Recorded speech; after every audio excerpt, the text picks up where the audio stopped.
Hi, this is a video response to Bitchin' Freelee or Freelee Bitchin', I'm not sure, Bitchin' Freelee, who is sick of people saying that her diet is extreme. She's sick of she's a vegan. She's, I believe, a raw vegan. So says her hat, and she thinks that that is a good diet, and seemingly she thinks it's the only way to be healthy. I'm kind of curious to hear if she thinks that's the case or not. Um, and so she made this list of things that she thinks is way more extreme than being vegan to live a healthy life. And I just wanted to list these off really fast, and then I'm going to respond to them. She thinks diabetes from a bad diet is extreme. She thinks being fat because you can't change your diet is extreme. Prostate problems, specifically getting your prostate checked, seems to be extreme. Eczema, rosacea, and skin problems are extreme, even though I'm pretty sure those can be hereditary. Anyway, inability to exercise or lead a active life, run with your kids, is extreme because you just don't want to change your diet. Seizures, brain swelling, and loss of eyesight are all very extreme things to be doing. Needing medication in general, going to the doctor a lot in general is extreme to her.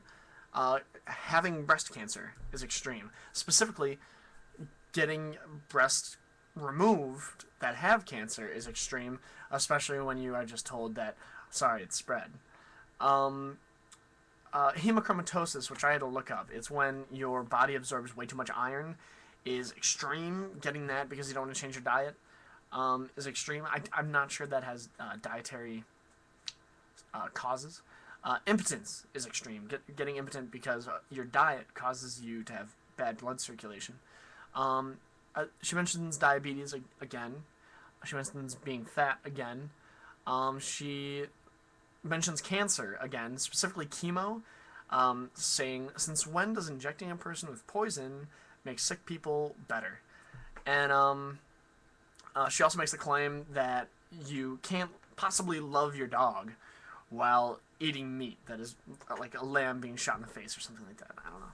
So I just wanted to throw all that on the table. Like, she said it a different way, but that's like what she's saying. She thinks that like having diabetes is extreme when people can be born with it. By the way, I forget which type it is, but like there is like the lazy fat ass type of diabetes, which I agree is dumb. It's really stupid if you can get that type of diabetes.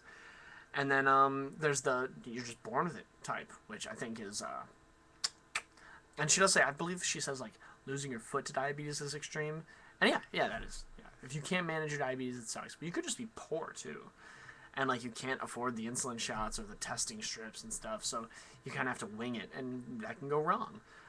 Being fat, yeah, that can be extreme. Yeah, I think people who don't diet well can become unhealthy. And I think that is kind of stupid of people. I don't know about extreme, but definitely dumb. Getting your prostate checked is not extreme. That's it's a regular thing. They have to do that. After a certain age, I haven't had mine done, and I'm quite happy not to. I do think that it is unfortunate that we have to, but you should get that done. Just like women should get their breasts checked for breast cancer. Which brings me to I'm gonna skip ahead to that one. My grandma had breast cancer, and that doesn't matter. I'm not saying it does, but I mean it matters to me, but not to the argument. They found one lump, and they said, do you want to take one breast or two? And she said, take them both. I don't need them as like anything to help me stay healthy. Just do it, because I think surviving breast cancer is more important than like keeping your breasts. So she put family first, and they took them both, and they didn't find any cancer in it. They actually got it all in the biopsy when they tested to see if it was actually cancer. They took a biopsy, and that got all of it. And while it kind of stinks because like she could have kept her breasts, I think she still feels she made the right decision because she would have known if she was in the clear unless they did that. So I don't see how a mastectomy is extreme at all. It's actually just like if your leg is bad and it's gonna rot to your whole body, you get it cut off. Now, does it suck when it spreads and it's not in the breast anymore and now it's all through their body after a mastectomy? Yeah. It's unfortunate, but I don't see it as extreme. I also don't see breast cancer as caused by a diet issue whatsoever, necessarily. Now, there's some evidence that suggests it is, and it hasn't been proven. Let's see, where was I? Seizures, brain swelling, and loss of eyesight. This is what got me. Like, are you suggesting that eating animal products causes all of these things? Do you think that it causes eczema, rosacea, prostate problems? Do you think it's the reason we need medication? Do you think it's the reason we get breast cancer, hemochromatosis? Um, I mean, you can get diabetes drinking too much Dr. Pepper, which is vegan, and I checked. I was gonna say Coke, but it's actually not vegan because they use, I think fish oil or something as a to carry. I don't know, some science in making Coke, but but you can get diabetes and be vegan.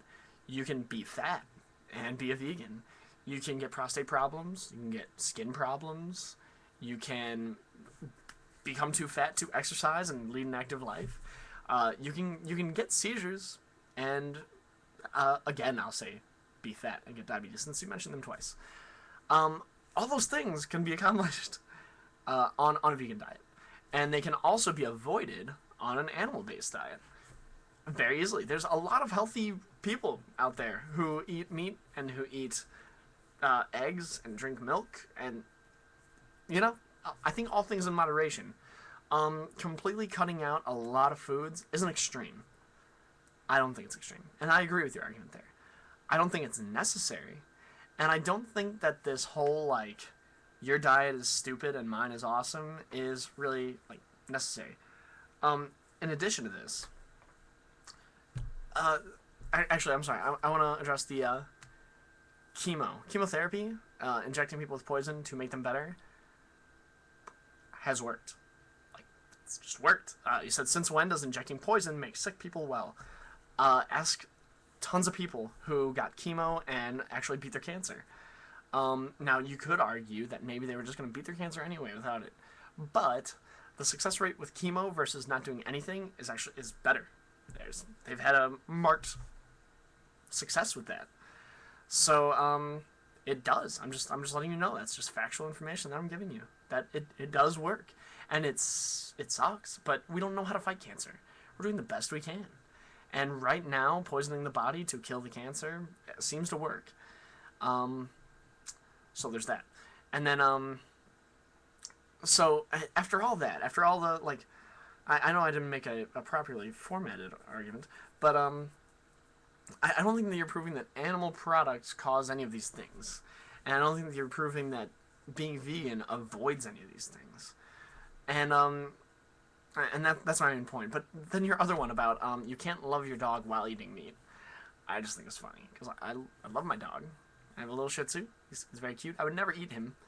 I don't think he would even taste good. But this is where I want to share something with you, actually. I saw a thing on, it was on NPR somewhere. I'll put the link in the thing, the description. But there's a guy, and he was a vegan, just like you, and his main reason was because we don't treat animals well. And I know that he went to, I think it was Oregon, to take part in butchering a pig. He said, well, I want to do it a humane way, I want to see it done, and I want to be a part of it. And so he went to Oregon, Oregon? I don't know. I'm going to move there soon, I should learn how to say it. And he butchered a pig. And now he's not a vegan, because he saw how it is done, and he saw that it kind of honored the animal, even while killing it. And I know that you can't maybe understand that, because you're vegan, and I don't fault you for it. It's something that I don't really understand either. I would like to butcher a pig someday to see. But, animals kill animals. Animals eat animals. It happens all the time. I'm not saying that's why we need to. I don't think we need to. But tons of vegans prove that we don't have to eat animals. It's easier. It's way easier to eat animals.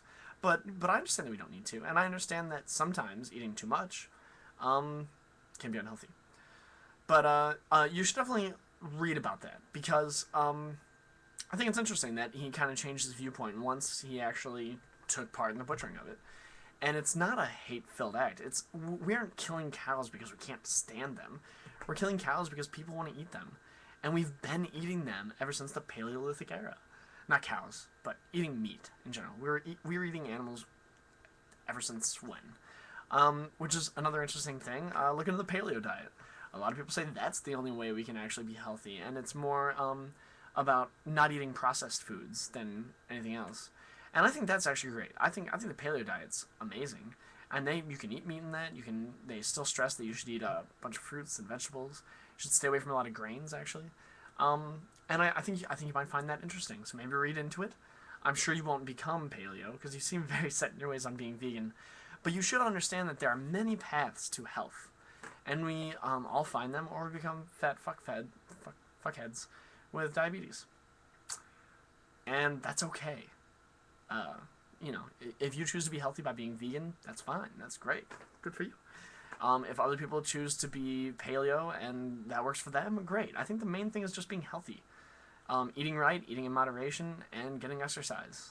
And, yeah. Alright, well, I hope you enjoyed my video.